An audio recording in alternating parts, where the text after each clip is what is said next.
कल की कथा में हमारे हनुमान जी महाराज राम जी को कंधों पर बैठाकर सुग्रीव जी के पास ले गए। यहां राम हनुमान संवाद हुआ। संवाद में क्या हुआ? हाथ जोड़कर प्रणाम किया श्री वीर बजरंगबली ने और प्रभु श्री राम से कहा, हे राम, हे रघुनंदन, आप चल करके सुग्रीव जी से मित्रता कीजिए। नाथ शैल पर कपिपति रहाई, तेहि सन जाए मैत्री कर, तेहि सन नाथ मैत्री कीजे, दीन जानते ही अभय करीजे। हे प्रभु श्री राम, आप सुग्रीव के साथ मित्रता करो। हनुमान जी की बात सुनकर लक्ष्मण जी ने कहा, क्या आवश्यकता है? तो राम जी बोले, आवश्यकता तो नहीं है, पर हनुमान जी जिनका सपोर्ट कर देते हैं वो काम हम फिर मना नहीं कर सकते हैं। और हनुमान जी के साथ चल पड़े प्रभु राम, जाकर सुग्रीव से मित्रता की। क्या बात है? नाम क्या है? महाराज, मेरा नाम सुग्रीव है। श्री राम को देखकर सुग्रीव जी गदगद हो गए। और जब पूरी कथा सुग्रीव जी ने सुनाई, क्या बात है सुग्रीव, तुम इस पर्वत के ऊपर क्यों रहते हो? सुग्रीव ने कहा, महाराज, हमारा एक भाई है नाम बाली, और बाली बहुत बलवान है, उसके सामने कोई टिक नहीं पाया। अब वो हमें मारने के लिए पीछे लगा है। हमारी पत्नी भी छुड़ा ली, परिवार भी छुड़ा लिया, मारने के पीछे लगा है। तो राम जी ने कहा, किस कारण से? बोले, महाराज, मैं दानव, एक बड़ा बलशाली राक्षस था, इतना बलशाली कि उसके सामने कोई टिक ही नहीं पाता था। महाराज, वह राक्षस इतना बलवान कि सब उससे डरते थे। और एक बार महाराज, उसने आकर के हमारे भाई को ललकारा। किसके लिए? युद्ध के लिए। युद्ध के लिए जब भाई को ललकारा तो हमारा भाई उस दानव के पीछे पीछे चल पड़ा, हम भी पीछे पीछे चले गए। लेकिन वो दानव एक गुफा में जाकर के प्रवेश हो गया। तो बाली ने हमसे कहा, सुग्रीव सुनो, 15 दिन तक तुम हमारा इंतजार करना, और 15 दिन तक अगर हम वापस ना आ पाए तो हमको मरा हुआ समझ लेना। सुग्रीव कहते, हे राम, हमने 15 दिन नहीं 1 माह तक इंतजार किया, लेकिन 1 माह बाद जब गुफा के अंदर से रक्त की धार बहकर के बाहर आ गई, तब हमने समझा हमारा भाई मारा गया है। लेकिन मन में विचार किया, भाई तो मर गया, ये दानव फिर निकलेगा, हमें परेशान करेगा।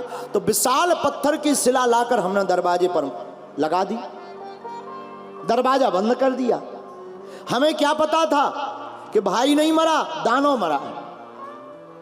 महाराज, हम वापस आ गए। जैसे ही वापस आए तो गांव वालों ने, मंत्रियों ने जबरदस्ती कहा कि राजा की गद्दी सुनी है, तुम राजा बनो। हमें राजा बना दिया। हम राजा बन गए, राजपाट भोगने लगे। तब तक एक दिन वह हमारा भाई बाली बड़ा क्रुद्ध होकर के आया। उसे लगा कि हमारे भाई ने राजपाट लेने के लिए दरवाजा बंद कर दिया और इधर आकर के सुख भोग रहा है, राजा बना बैठा है। और महाराज, उसके पास ऐसी वरदान की शक्ति है कि वो किसी के भी सामने युद्ध करे, उसकी आधी शक्ति उसके पास चली जाती है। अब कौन लड़े? महाराज, हमारी तो उसने हड्डी पतली तोड़ दी, नस नस हमारी घायल कर दी, और कौन पिटे? इसलिए महाराज, हम राजपाट छोड़कर भाग आए। यहां तक कि उसने हमारी पत्नी को भी छुड़ा लिया। लेकिन महाराज, यहां जहां हम जिस पर्वत पर बैठे हैं, इस पर्वत पर उसको श्राप है। ऋष्यमुख पर्वत पर वो नहीं आ सकता। यहां आएगा तो वो मर जाएगा। इसलिए हम यहां बैठे हैं। सुग्रीव जी की बात को सुनकर राम जी ने कहा, हे सुग्रीव, अब तुम्हारा भाई बाली केवल तुम्हारा दुश्मन नहीं है, वो हमारा भी दुश्मन है। लेकिन तुम चिंता मत करो, एक ही बाण में तुम्हारे आतताई बाली का हम वध कर डालेंगे, एक बाण में मार देंगे। हनुमान जी ने ताली बजा दी। तब हनुमंत उभय दिशि की सब कथा सुनाए, और पावक साखी दे कर जोरी प्रीत दृढ़ाए। आहा, हनुमान जी ने राम जी और सुग्रीव जी की मित्रता अग्नि के सामने करवा दी, हाथ मिलवा दिया। आज से आप दोनों मित्र हो। राम जी बोले चलो मित्र बन गए। लक्ष्मण जी बोले अग्नि के सामने बने। देखो अग्नि है सामने, साक्षी अग्नि है, और अग्नि ना होती तो मित्रता का प्रमाण किसके पास रहता है। तो राम जी बोले अग्नि से ज्यादा तो अग्नि में रहने वाले सीता माता है। मतलब श्री राम जी ने कहा, लक्ष्मण, हमने जानकी जी को अग्नि में वास दिया है, जानकी जी अग्नि में है। और कितनी अद्भुत बात है, मानो हनुमान जी का संकेत इस अग्नि को जलाकर ये हो कि जो भी मित्रता भक्ति को सामने रख करके करता है उसकी मित्रता हमेशा निभ जाती है और भगवान भी उसे प्राप्त हो जाते हैं।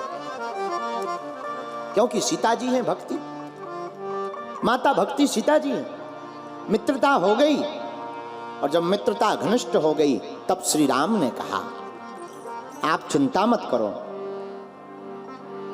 तुम्हारा भाई अब हमारा शत्रु है, एक ही बाण में हम तुम्हारे भाई को मार डालेंगे। यहां पर भी राम और हनुमान संवाद हुआ थोड़ा सा। कौन सा? लक्ष्मण, हमको सुग्रीव नहीं मिलते अगर हनुमान ना होते। हनुमान ने सुग्रीव से मिलाने का काम किया। तब हनुमान जी ने मुस्कुराकर कहा कि हे रघुनाथ, आपने कहा कि हमको सुग्रीव नहीं मिलते अगर आप हनुमान ना होते, लेकिन प्रभु हम तो ये कहते हैं कि हमें प्राण ही ना मिलते अगर भगवान ना होते। अगर आप नहीं होते तो हमारा अवतार कहां से होता? हम तो आपके ही कारण हैं। और कितना अच्छा संकेत यहाँ रामचरितमानस में छिपा है। मेरे प्रियजनों, मेरे प्रिय श्रोताओं, जो बड़ा काम करने के बाद भी प्रभु को धन्यवाद देना नहीं भूलता, वही इस दुनिया में बड़ा होता है। बोलो सीताराम, जोर से बोलो। इसलिए प्रभु को हर बार धन्यवाद देना चाहिए।